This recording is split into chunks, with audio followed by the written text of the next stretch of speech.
I find this a profound question because when I talk about loser, when I say loser, which I don't really use anymore, I prefer the term secatil now because I can define it in my own way. But a lot of people seem to not understand what I'm saying, right? Losing in reality is 100% mental. Being a loser is 100% mental. And this is what people don't understand when I talk about it, right? They think, well, I'm going to give you an example here. Let's say this is life, okay? We're thrown on this playground with a set of rules, right? We have some rules to follow, and we have random hands. Maybe some of us are short, tall, well, good frame, bad frame, this, that, and the third. But we're on this playground.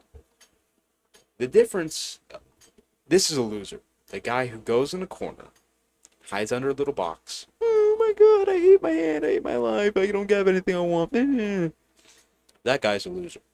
Now, who isn't a loser, and this is the point I want to get across, who is not a loser is the guy who goes up on the monkey bars, right, and tries getting across and he falls. But then he goes up and he tries again, keeps trying again and again. That guy's not a loser. And this is the same thing as failure. People look at it too black and white.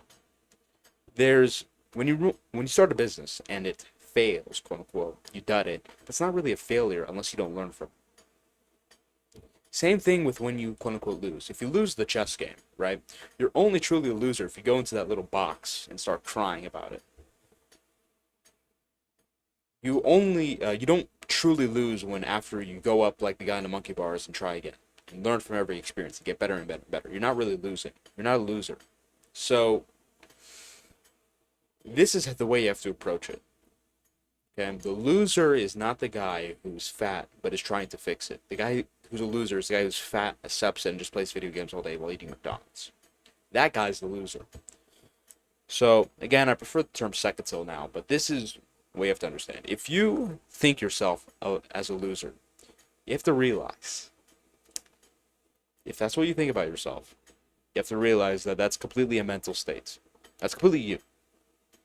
Okay, it's not because of the hand you were dealt.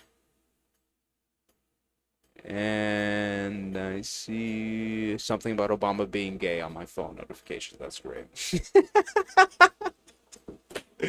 Anyways, I was in the middle of a very deep and important point here. Okay, but if you're someone who views yourself as a loser, you have to realize that's completely a mental state. It's completely you.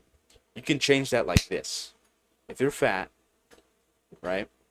You could start, walking around your house. You can make a conscious decision to start losing weight.